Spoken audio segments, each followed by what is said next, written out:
Alrighty, hello there.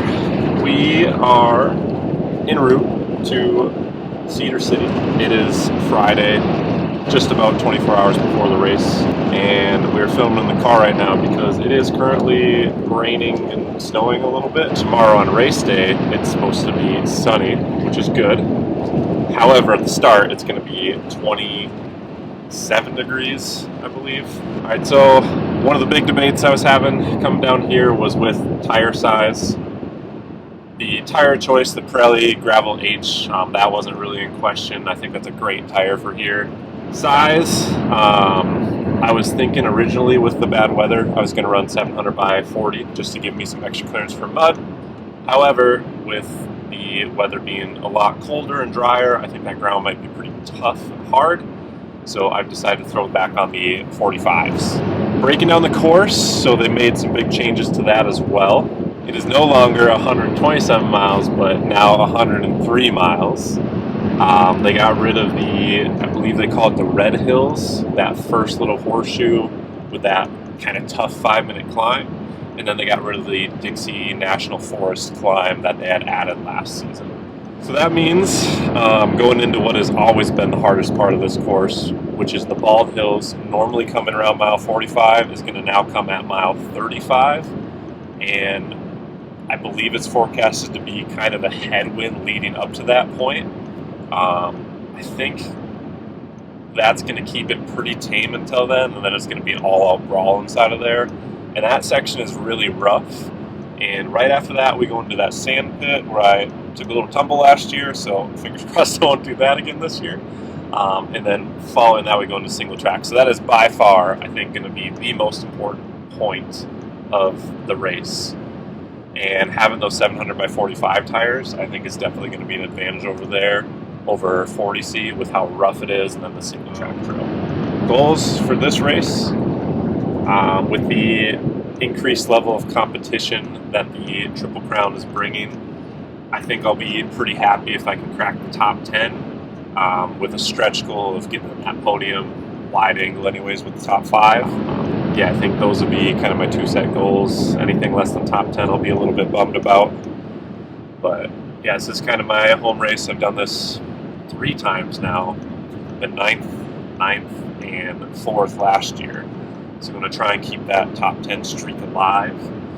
And yeah, just excited to get back on the on 2 wheels in a race again. So it's been a month since Arizona. Feeling pretty good. Pretty excited.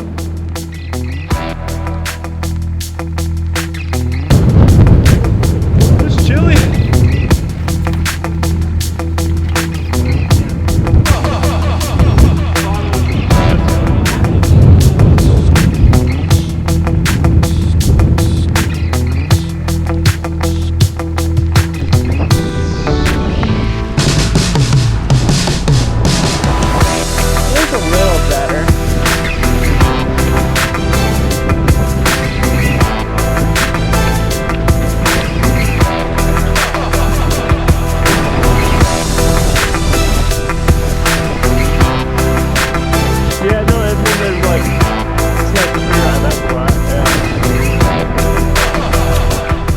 It's definitely tricky. I think left. Or no, right, yeah, you're right. This looks like what we rode through.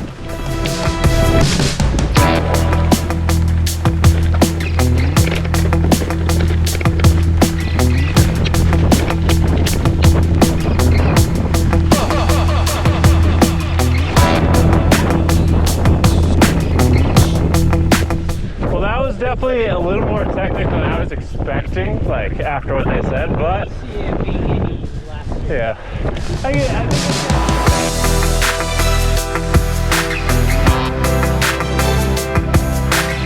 just picked up the number, and this year we are lucky number 7. So that means it's our year this year. Someone looks cold. I really hope San Diego's warm. Yeah, well, it'll be, knock on wood as I say this, but should be at least much warmer than this.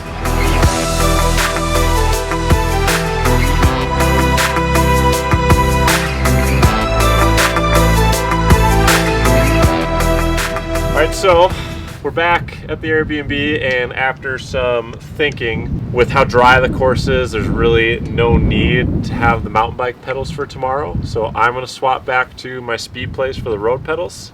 Reason being, I'm just a little oversensitive to position changes, and I'm having some trouble getting the cleat in the right spot where I like for the float with these things. They're 6 or 7 degrees maybe, where with the speed plays I get roughly, I think it's 20 plus degrees, something like that. Whatever it is, it's significantly more in this, and these just feel better. I've been training in these. Yeah, not always ideal to change it right last minute, but I think for me tomorrow, just the way I've been feeling, I think these are going to be a little bit better, so we're going to go with that. Hi guys, Goettl here. We got a shipment in of some new Jakroo products. Super excited about this Joey hoodie. If you know me, I'm always cold, so this is great for me to have. Wish I could say it was named after me, but unfortunately it's not. And something really exciting that we're doing with them is putting together a team store, which you guys will actually be able to go on and purchase any of the gear that I'm wearing in the races, around the races, and that actually helps support us and keep doing what we're doing. So I want to see as many of these hoodies at the races as possible available for you guys to purchase, following the link down below in the description. All right, folks, we are in the final hours of the night before a bike race. So let me show you what's going on here right now. We got my beautiful wife over here mixing up my scratch bottles. So still using the Scratch super high carb mix that I started using actually at this race last year. So you put 7 scoops of this mix in per bottle, equaling 400 calories and 100 grams of carbs per bottle. I've got all of my clothing that I'm gonna be wearing laid out for tomorrow. So yeah, going with all this stuff, I think shivering a little bit at the start and then getting better. I will have an Arc'teryx jacket on though as I'm warming up and on the start line right up until as close as I can wear it before we go off. I will hand it off to Kendra. So that is all I got for you guys tonight. We're gonna finish this stuff up, get to bed early. We will see you in the morning. So I want you to go slow. Whatever your natural speed is, go half as fast as that. Drop down and rotate your legs down to the floor to the left. Hi. Race day morning. Yep. We got all the pins underneath and the vest. That's how you do it. And folks, if you're gonna choose to run the GoPro like I do with the chest, make sure you put it upside down like this. When you lean forward, it's gotta be kind of forward, so when you're on the bike, it's horizontal. So that is the way to do it. There's 2 more in your set. You got your belt bag? Yep. See, I call it a belt bag there. Good job.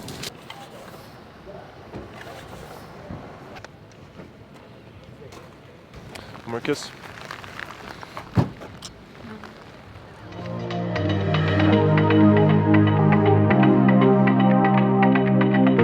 Rise to the national anthem of the United States of America. Check that box next to start line. We are 30 seconds to start.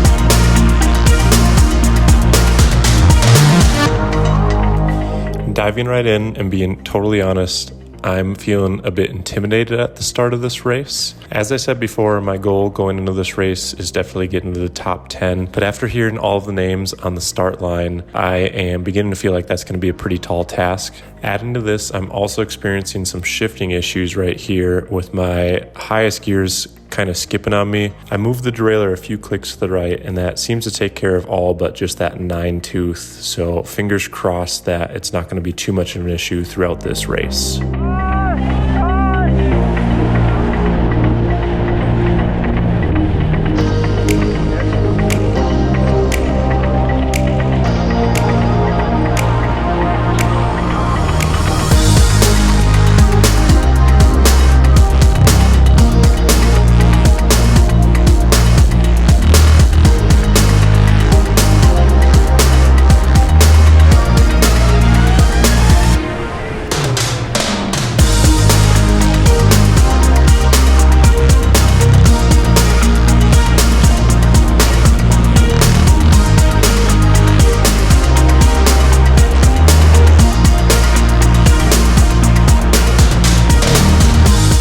Coming out of the tunnel here at mile 14, you can definitely feel that the race is full gas.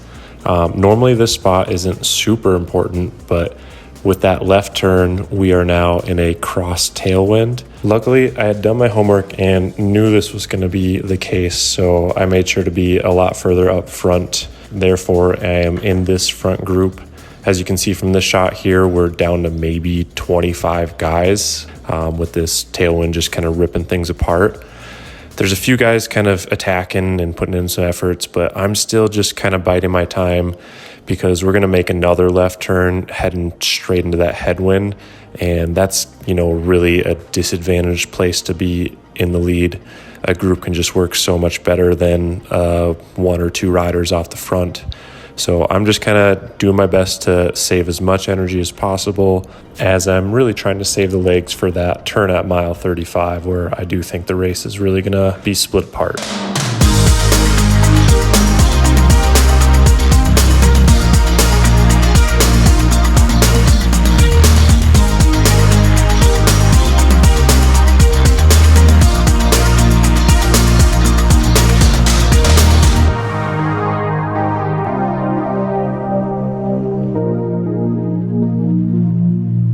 This section here I don't see as too important, as it's right before a big wide gravel road that's going to be into the headwind. While I say that it's not important, it's still good to fight for position to be more towards the front just in case there is a touch of wheels and some people go down. As we do make our way onto this wide gravel road, the pace really comes to pretty much a crawl.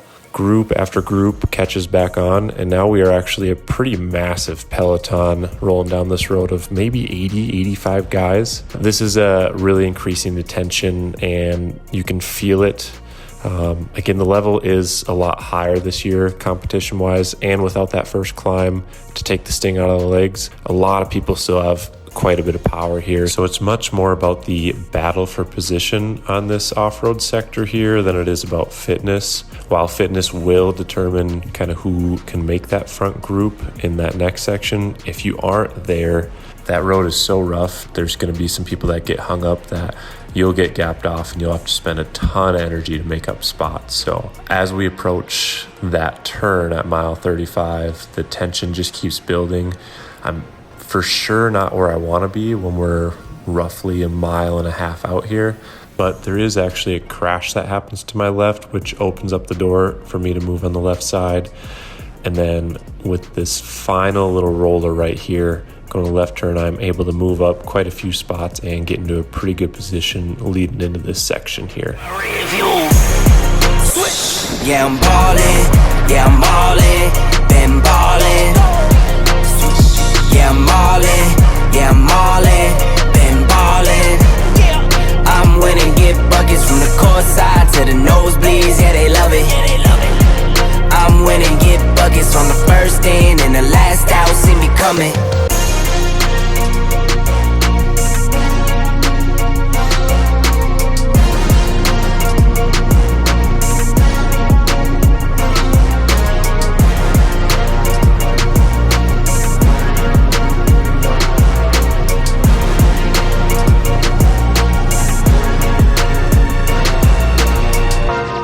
As you can see here, I'm in pretty much perfect position. I was able to use my past race experience to know that that gate would be open on the left, so I was able to move right up into about fifth wheel going into the double track. The situation on the road right now is Adam Roberts is actually off the front. He attacked a little bit before the truck trail, so he's got a decent gap on us. Right here in front of me in red, I've got Bjorn Larson, and to his left is a rider named Alexis Cartiera. He's a fellow Canadian and friend of Adam Roberts, and he's actually sitting here and blocking everyone else from coming through. Whether Bjorn accelerates or slows down, Alexis just stays planted right next to him, and this goes on for a couple minutes here, really allowing Adam to extend his gap over us. I don't get it on camera here, but eventually Pete is able to finagle his way through and really drop the hammer down. So now it's Pete chasing hard, followed by Alexis, and then I'm right behind him, heading into the sand section where I did take a tumble last year. Luckily this year it's super tame and we make it through without any issues.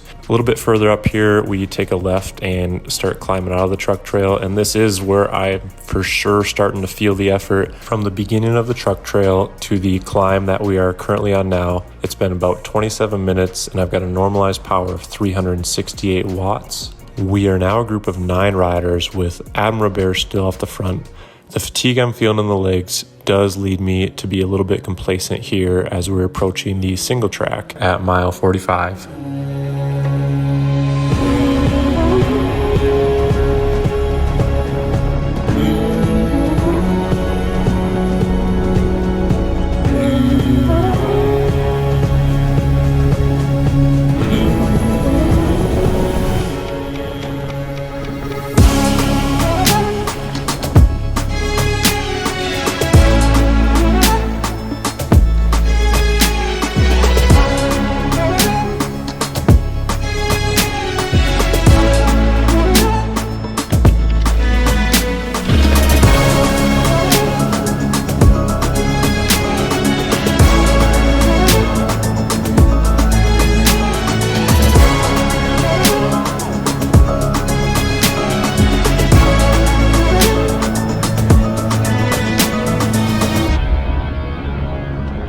Coming out of the first small section of single track and after the aid station, we've got about a mile of climbing to go till we enter a little bit of a downhill into the main section of single track. I'm right on Griffin's wheel here.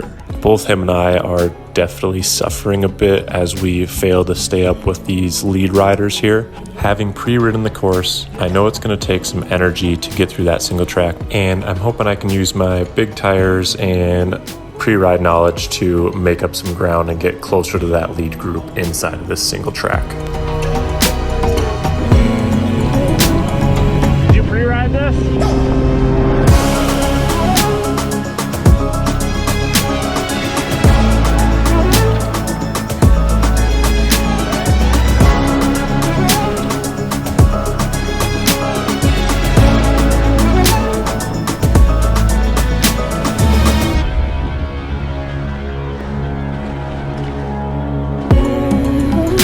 After Griffin told me he did not pre-ride this section, I knew how to get around him as there's some tricky corners, and if you don't know where you're going, you can really get hung up. Unfortunately for me, I still miss one corner getting off course and have to do a bit of bushwhacking right here to get back on, but I didn't lose a whole lot of time, and I'm able to make up quite a bit of ground catching Bjorn Larson here and following him for just a little bit before making my way around. A little bit further down, I do get caught by Lance Haydet, but we are pretty close to the end of the single track, so what I'm hoping for is I'll come out right in the middle of Lance and Bjorn, and we can all 3 group up to form a chase group and get back to those leaders.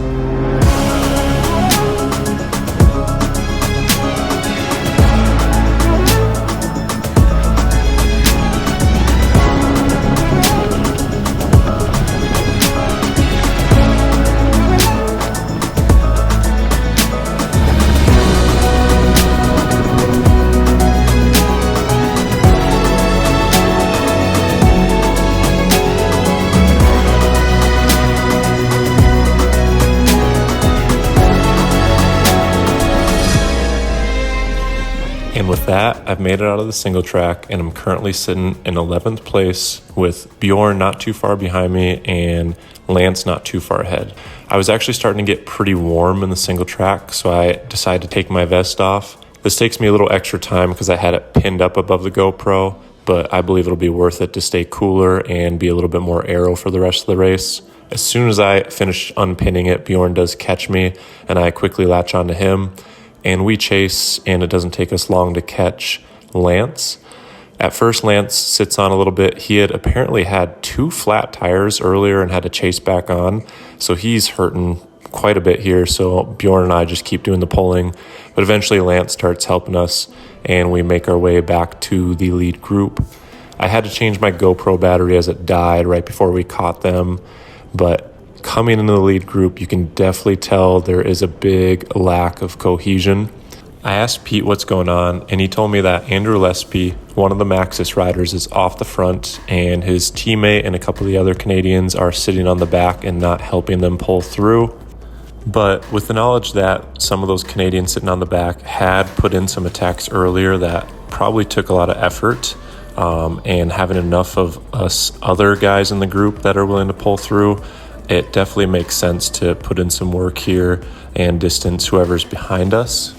With this group being 11 riders in total and one guy off the front, I know that all I have to do is beat 2 of these guys to achieve my goal of a top 10 finish.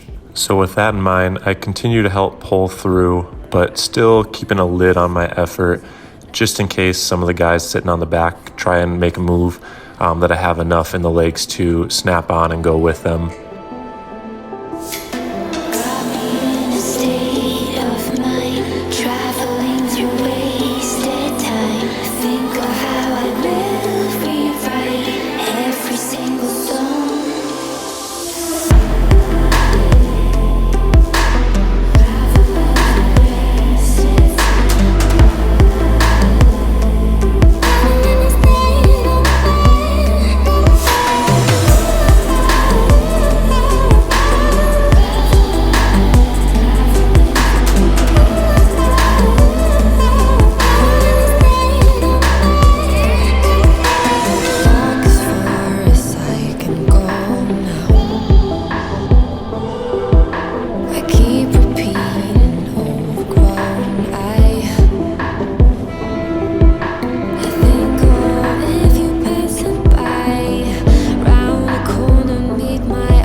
We are now coming on to the final climb as a group of 9 riders chasing 3 up the road that include Pete Stetna, Bjorn Larson, and Andrew Lesby. Now, for me personally, this is usually where I've fallen apart in the past and just didn't have it to surge with, but I've shifted my mindset and really told myself that I'm going to dig deep and try and stay with the leaders or as far up as I can. And right when we hit the climb, a few guys fall off immediately, followed by Lance kind of tailing off. And that does give me some confidence. I am one of the stronger riders in this group. As we continue on this climb, it's Toby, Adam, and Julian that end up going up the road, with Kobe from Trek Bear not too far behind. And then it's Kyle Trudeau and myself now sitting in 7th and 8th place. I'm beyond stoked with this as I see my chances of ending up in the top 10 really increase here. And while I do have some cramping starting to come on the legs, aerobically, I'm still feeling pretty good. So Kyle and I push our way over the top, and then on the downhill, I continue to drill it. Picking up my last bottle of Scratch Super High Carb Mix from my wife here, we can see that Kobe is not too far away from us, so we continue to drill it, catch him, and now we are group 3, and we're actually working pretty good together. There is this super steep little climb as we come back into town, and I do find myself suffering a little bit here to hold the wheel, but it's not that long, and I know after this, it's mostly downhill and then flat into the finish.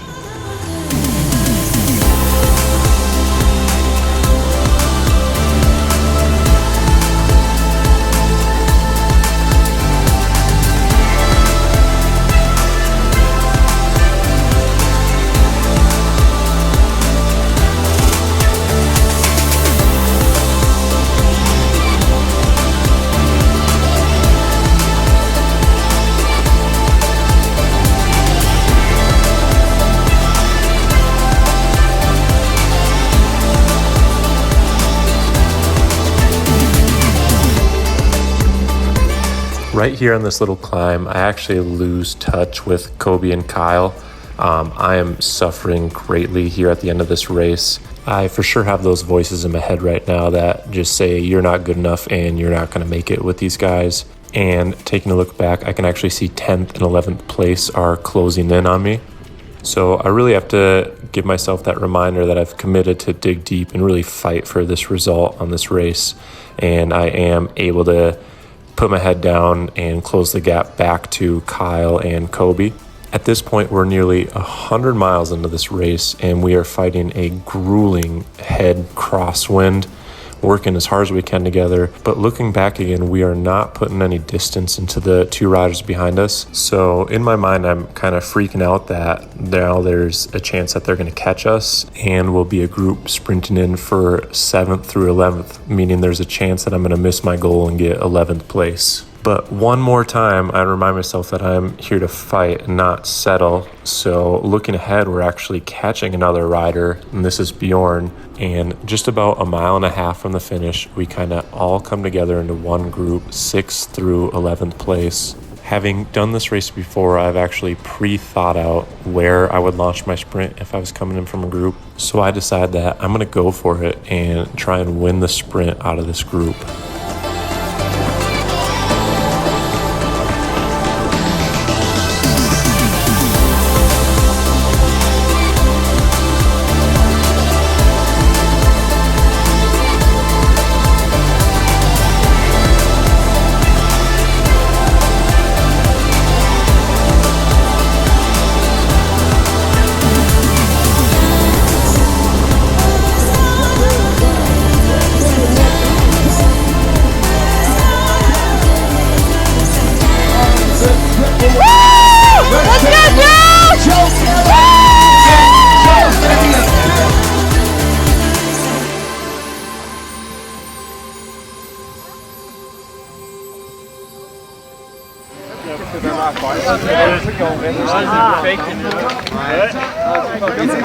Dude, I was started cramping and I feel good. I was in and out the whole time. On allait juste vraiment vite, mais tu sais, on pouvait pas attendre. Oh, what a day.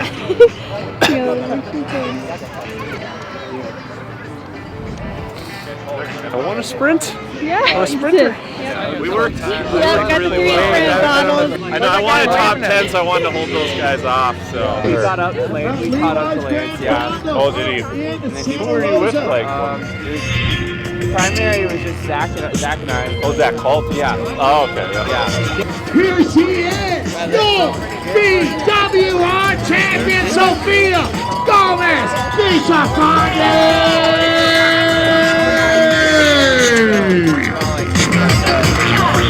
The champ is in. Ready for race recap? Cedar City, round 4. Now we're ready. It's not a beer, it's Poppy. I didn't make the podium, so I don't get a beer today. Someday, we'll get there. And that someday is soon, because today we just had our best result ever with 6th place. Yeah, it was awesome. All the feed zones went really good this year. Found every single one of them. Great handoffs. He was really calm, cool, and collected at all of them. That's what she thinks. And then at feed zone 3, that was after the big climb. How did that climb go for you? Yeah, I think that hits home for me this year. One thing I've been trying to work on that climb.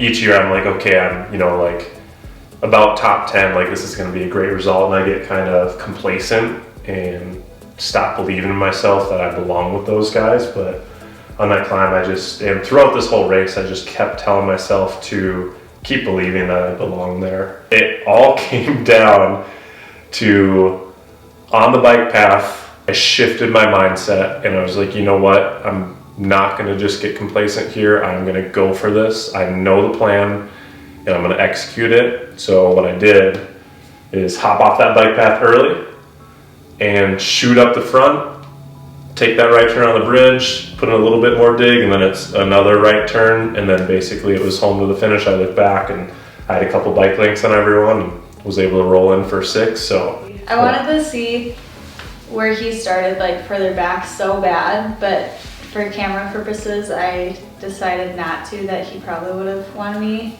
on the other side of the finish line, but I just love sprint finishes too. That's my background, so I was so proud of you that you did that. And I won a sprint. Me too, that I was stressed that you'd maybe miss a turn again. Oh yeah. So it's twice at this race, right? Bad memories. Yeah. Bad memories with that. All right, final thoughts before we head to our dinner reservation. Oh yeah, we got 10 minutes. We got pizza, so I'm excited. Final thoughts. I think the theme for this one is you won't do it unless you believe you can do it, because, you know, top 10, great, but moving up from 9th to 6th, and with the field that was this stacked, like on that start line, I had a little bit of that in me, like, what am I doing here? Imposter syndrome.